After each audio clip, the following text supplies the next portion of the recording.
Big expose bi enkoso ewo eyekuru mu ate sebusua enye expose ketwa yes Kwaku Annan ena ate sebusua ose o expose eye asofo ni bi sabi brother asofo na omuje ndwamu no yes omo ena ate sebusua oba be expose omo na ate se wadi kan adrop first audio na audio no mu nsem no enye nsem ketwa ana ekoso ho Reverend Owusu Bempah ene na asofo ketwa no se da bi omo ntiase se Kwaku Annan ena adwo be expose eye asofo na sabi brother omo chi girls na omo judwem no yes omo so ababonte ababe kasa amache se omo de Kwaku Annan abusua enya asem ketwa ensem no anode Osofo mekisa de so hensem epie mu a te se enya asem ketwa ni na ye bebo e de room beso se na ye de kan a oba channel so ani di ma no mi subscribe to no mi abel na e channel like video no so na bibia enye kama pa abusua ni na ne se Kwaku Annan ena te se wapi ababonten se o de eye asofo ni bi expose ebeba na Ghana fo hu se asofo na yehu ne se chese ye kom nchen na ye kwa form so e de asom Nyankopon no enyom ni na eye papa ma chese nsem de okabi pa ekowi ase no obo eye Assemblies of God for enso edin a chese uchema omo so no omunjina yi because expose na eboba no omuni na omuka ho bi abusua ye ni kan hye eye expose audio a eye Kwaku Annan e de pa abonten na ye wi a nsem a ye Reverend Owusu Bempah ene ne kamfo so e de ba yabo e de rem Osofo our Ghana big church power. He's a big man of God here. Ude miria me say temptation be ba mama bo aso ni dia kire wa. Ba hwe nkomo bia oni ere bi die. Na eba be ma full story. We have dozens and dozens of such. Many of them we've done all our secret recordings, audios, videos and many more. And we need to expose them to the global space of what they've used the name of God to be doing in this country. Listen to this carefully.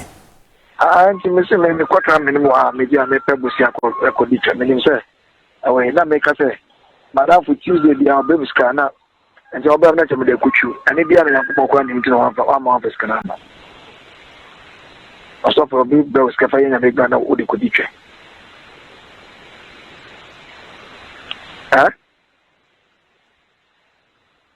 oje oh che anya de bia but anga de nche na ma di sa kodi ke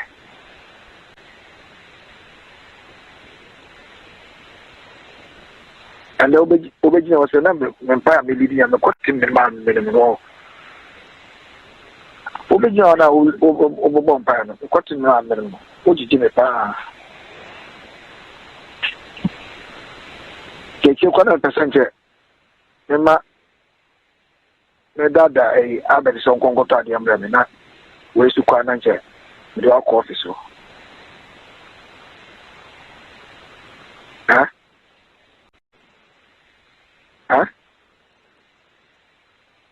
Jempesa na ma abeti mesma no na nche we su ncha na okofie oko na ono chono o register Uber cars Uber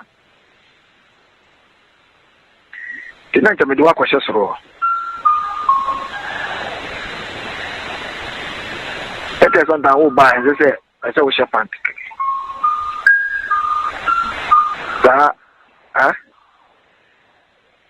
da mo nike na mo shana no se na oro obedi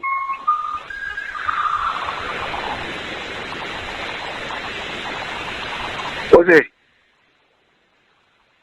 wo peda me no yes ade no en ko gina bebi nko kase me yes ade me say me come Bible see na me ka che ono wa ka sa me several times ba ka je say wo na me no yes me no bi anya sa ade no me no me so me ho and I may respect me. One na me do na me tell na me no yes sir. What I say? They didn't tell me some kind of maker. What I say? When you say I'm going to woody, but Mrs. So I'm going to miss me, but me person they can't some issues to say. And genocide. But I mean, you be yes, I never know.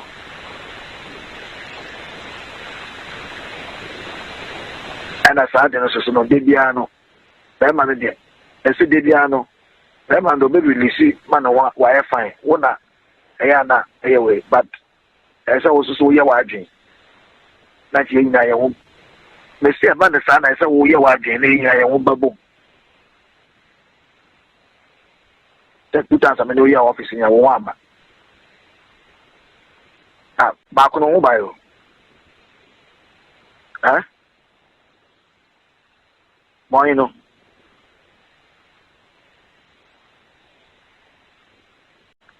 Ah, second one na. Second one the way.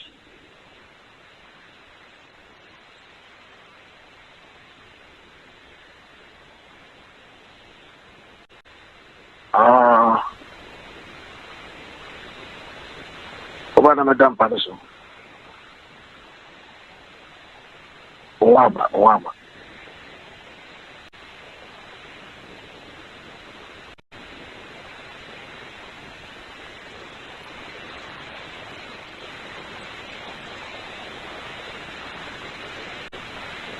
Okay. Oh, before, no. Before. What is it?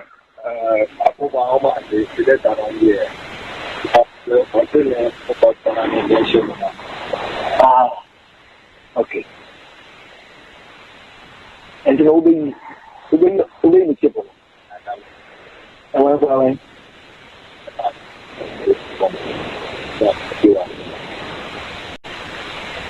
had a twitch in Tokyo. And daughter, now they go. Why?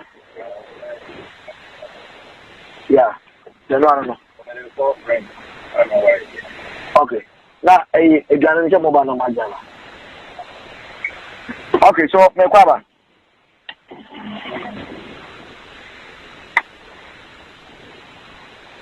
Hello? Stay on, hold on. God bless you. Man.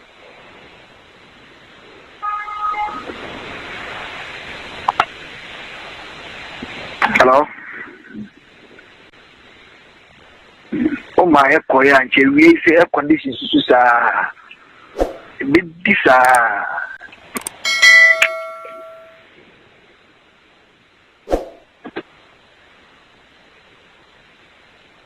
bit this okay. Oh my brother, you know, Lama my job mountain. And you have your lunch in the Broma, and you will say the Janabra no matter. Ma, tell me a quack of come to me, Papa. Come to me, Papa. After my. Huh? Oh, there is. Coffee. When you buy, you will come a metal. Buy it. That you may deal with the Fiana, and we don't know. Yeah.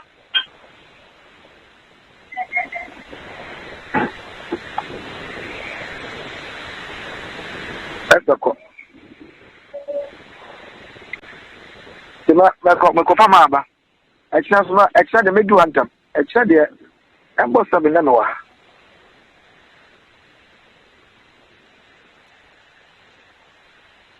Oh, I'm going to serious. Copobloma, I'm on Pabra Boncoso. Oh, Baba Bompire. Now, you are taking me to come on. No, ma, to argue, ma.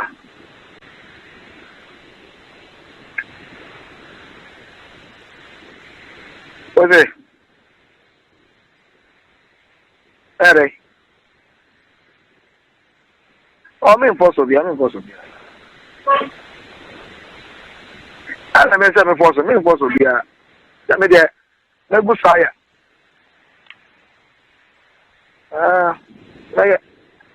My announcement. Yeah, who about the phone from over the phone is why. Now, when no maintain client, I'm so crying here. Not fair, was so good. What's it? Bye. Oh,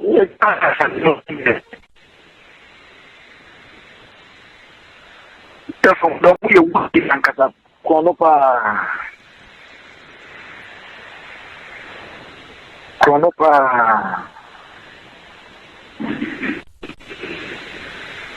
Okay.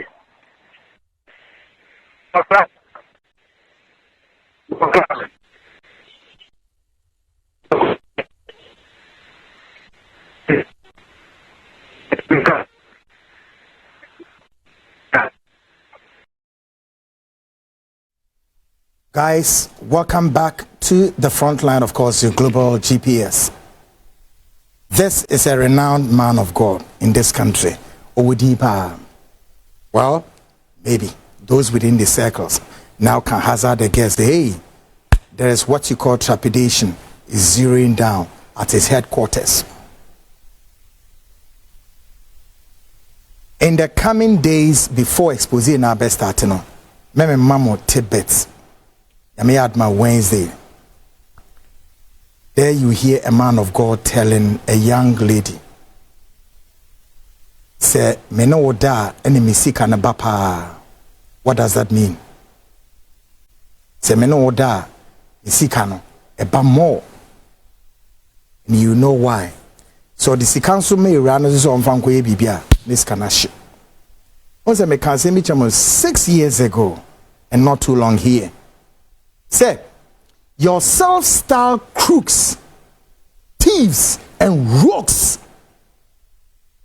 many of them have used young, vulnerable women of this nation, one womb, for what? Rituals. Munim.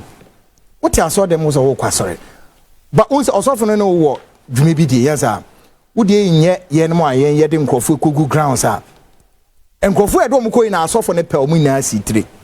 Nti see yensa kanina videos upon videos Osofo awoye tresam odie pa what Osofo odie de tese aten rensa sofo rensa sesisi wo na mo rensa at the top na mo fi say charismatic asofo no kwa no mo ho ebecame no. Tonight, may boss sorry about Assemblies of God, stay put. We are coming out of corridors. Assemblies of God, why am I sorry? I'm sure now. I think I know. Your President John Dramani Mahama. Oh no, quite wrong. Is the President? Oba betins em na oba behwe ni omanso. Hey, en somebody e bia koso audio mu papa. Abusua. Jazame ko age minsem. Na ese Kwaku Annan ena di odi wi aba abonten a o kirima asofo ni bi ena ache se adwame omobo asore dem no ebi anache se odi ababeto a o kirima se Assemblies of God for so omungina yi because in the coming weeks no expose odi beba no omoso omoho be piemu bi pa yi ache se odi in class so ama John Dramani Mahama because ono so ya Assemblies of God eni ache se ose onye abotere na afi ontena se afi na wabehwe neoma na watena so munsem abusua ye fa no nto nchen Ebra sa odi we ba bonten ape ana Owusu Bempah ene na sofo nketo mo se da bi Kwaku Annan pa asema na akeka ne sa so wo ba be expose eya asofo okruma because omo de omo di kan ka se omo ntwe ma Kwaku Annan da se ombra bonten member expose asofo bia oye na adu so obe expose asofo na omo so be kanta no mo expose no abusua ensem on be kan no enye ensem keto ache so matutu bi e de ma Kwaku Annan na abusua yentie ye ba make select so nsem no yabo e de rem Mr. Echo say as okoya Assemblies of God sorry no expose na the great apostle Dr. Owusu Bempah de na Kwaku say we wie Kwaku Annan asem na making na why ni ne see expose we chief ni ne see we omo expose na Chief me say it is alleged. It's alleged say Ch0pment bi wo Ghana. Ati Kwaku Annan. Na ye nyina ye bete ho asem. Chief ne etoso bi. Afina police for kwachi no ana se wadawroma. Oh chief. Umbie so kakra ma ye. Me say it is alleged say police for nsa ka Kwaku Annan.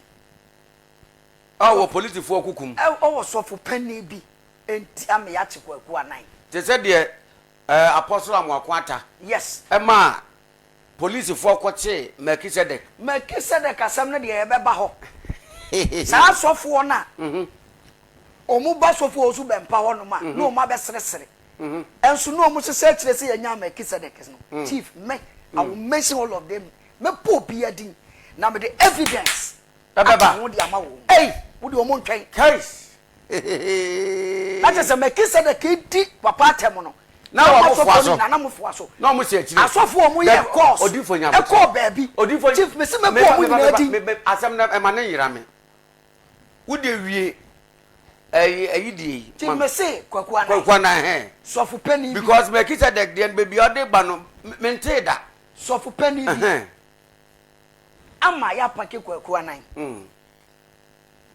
dia tofu mienu asori a Kwaku Annan bo wo mu din eye Assemblies of God a big church yes it is alleged say Kwaku Annan will receive court-led sermon from Assemblies of God church hey so for this year Kwaku Annan itimi nya so for bia expose wo Ghana ha say because am sorry bia ntwema no asori bia Kwaku Annan bebo di bia go after him yes because no famra kwanso go after him ye baba tena ha say no sa no de ba ye so for Owusu Bempah ye kan ya no tuma enke be ye nkofo se nko won sem bi fa papa Owusu Bempah exactly up to date Kwaku Annan for expose bia mai na wan kasa chief me de ade bi to ho tie enkwase asem ne Kwaku Annan wonim nyansenti audio no se mbetimi abọ kakra se time koso ne de be se fridge ma se sofo na wa se sofo wan kasa wakose baabi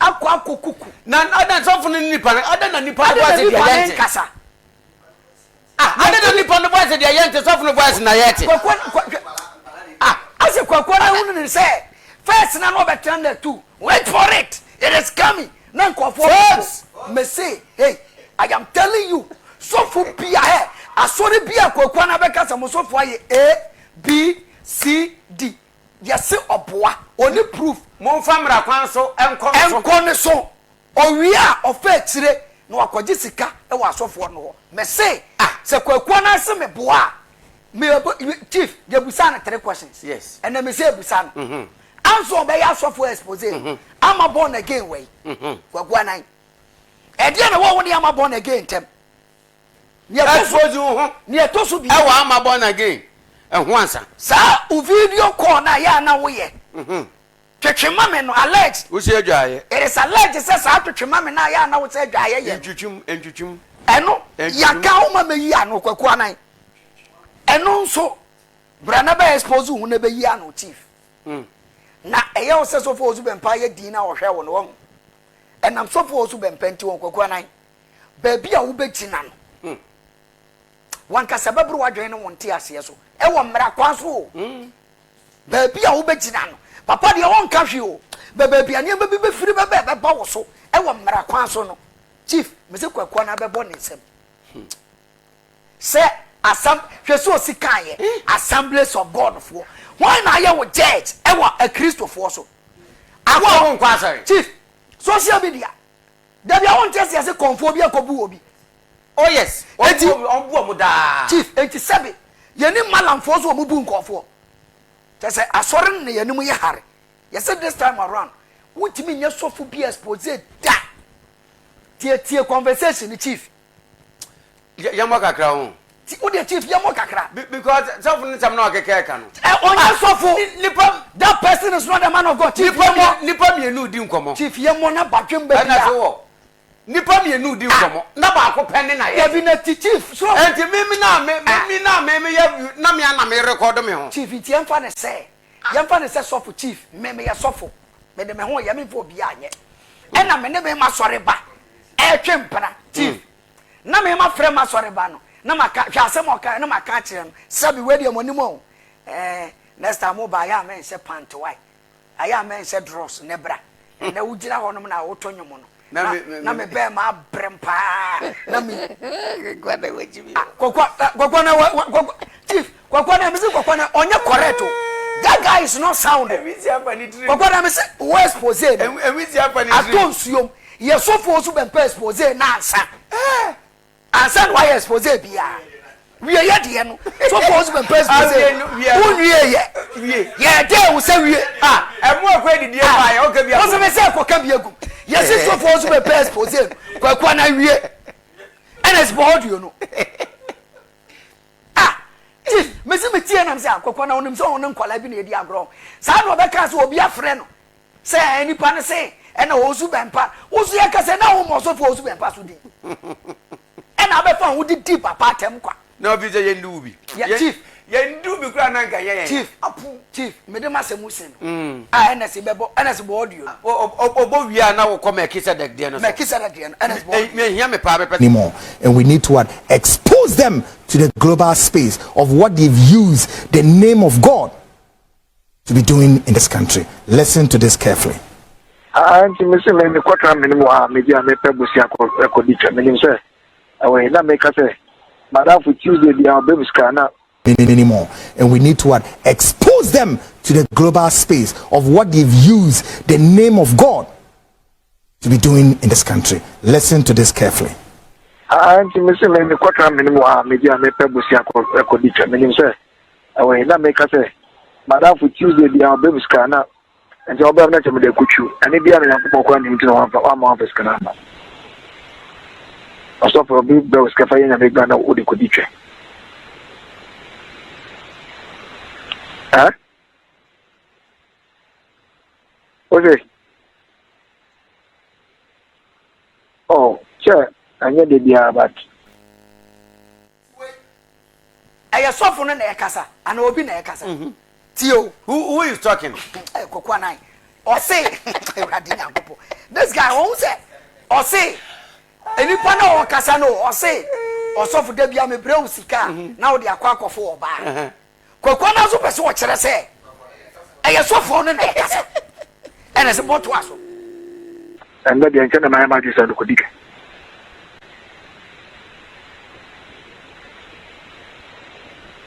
And the original was a number when Pia Milady and the cotton man made him wall. The new panel Casano. And the panel was what this can come matter for the performer. Only the puppet to slow war banner. 7 and a bear matter. And who is talking? And I say, Mobi, why? You better to ask next week. Kwaku Annan won't expose it behind this time. You know, what? Mesi oni obi no one has it alleged test of Penibia Mayako fan. Yes, so for me say, yeah, man a chance. So for Owusu Bempah, the expose no. Only my Kwaku Annan we expose no my. We so for Owusu Bempah and son abeko baby awako. Chief Medase. Abusu ana chese in summary Owusu Bempah ayen oni na so fon keto na obeso mo kire no say Kwaku Annan office e nkra na wakwa create eye audio we dia wabeto say we ba expose Asofo na chese in some obekan yi na chese no ho reply ana Owusu Bempah Asofo nketo no e de ma no na chese omo say nya do metwe say Kwaku Annan embra bonte be expose Asofo bia no mo den say Osofo no Owusu Bempah expose a chese oye na adwen so be expose no ade akwa kosisen wajai echiredi ana se den na afide ode na asem ekwa Asofo fofo so omo den se onkoso a no expose Owusu Bempah abusua na chese enche se Kwaku Annan so eti se ansem wi no ka so obe expose Owusu Bempah na se ekwa ye beef kese pa a chese na ekoso last year no esaba we started this year between Kwaku Annan and Owusu Bempah and na Asofo nketo na enya asem ketwa na ye na kai se Osofo Melchizedek ana chese one Apostle Francis Amakwata insensemi a enam so me ekoche Osofo Melchizedek no eno na Owusu Bempah na Asofo nketo yi elchirima eno ma bi ko so back door eno na enam so ema yeyi Osofo Melchizedek efim na ono de ni ko esi de esi apai was ha ne o ma naeko so back door no enya asem keto yentie Osofo Krobia if Melchizedek so de no mitio pa Melchizedek etna edi nyina mransem edi dia Asofo mpanimfo atem chief yesi afra bi a friend say false information anameboa say offense and chief any offense offense pa Melchizedek betina mframa mu say date say Asofo Owusu Bempah be yes obo date no Any false publication. False. See, say no so da ho. Ana me boa. Da ho. Ye nya sofo bia ma na me kase de ade a me kise de tie ne nye. But sofo mo akwata. Hwe de ode sofo mo akwata. Sofo mo akwata ye ne den. Boni ben wa ye no. Boni ben wa ye me. We na no puppet so aboni di. Omo ni di da. We di papa ya tem sa. Papa mi e che na. Ne ye nya sofo obi no. Nya twomfo no. Nya twomfo no. Omo na ye. Na chief me say. Wo de me say me sese. Mo ye nfrase for pa mo sa sofo no. Na sofo me ba betra me po wuti. Mo ye nfrase for pa mo ka obi na nkrofo fe ni die ma sofo no. Me be po wuti wi. Na ya wo so ya ta ida so di sanfo no kwasa asem say. Obi an ka hwentre no chief. Ye tsene de ya. Mo ye ye ko. Asofo na wo course wo mo ye. We will bring their course here and mention their names. Wo de omo twɛn. Wo mo se tire mo ye ru je no mo ye ye ko. Say what do you say? Oh, really? Their course wo ye be po omo course. Ne abo omo din.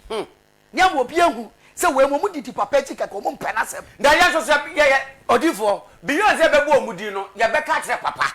Say sanfo no, ye sre the great. Ye sre no. Ye ne mai de ye hu se sanfo no san dignity. Ye be mama ta Richard mo kwa mo be wai wo mo.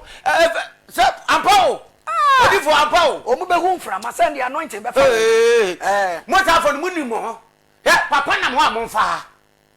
All right? So papa na mo amfa. Eni pana di panifo atem sa. Ye chene de a mo na mo connections. Mo frɛ.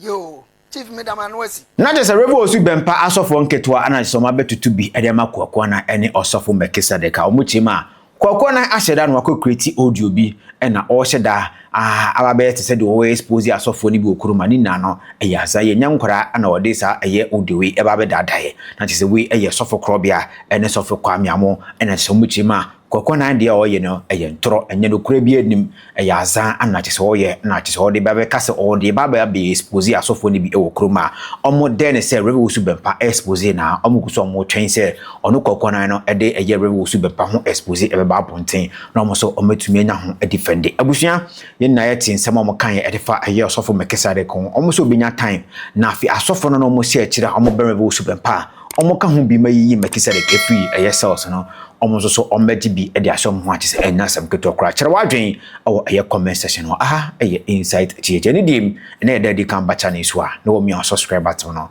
na wo mi eye notification bell no se de be ya mbre bia me be bia no oso nsa betumi aka video ni bi na wonya bi ahwe message so be kire wadwen comment section se na me di kan kan no eye insight akra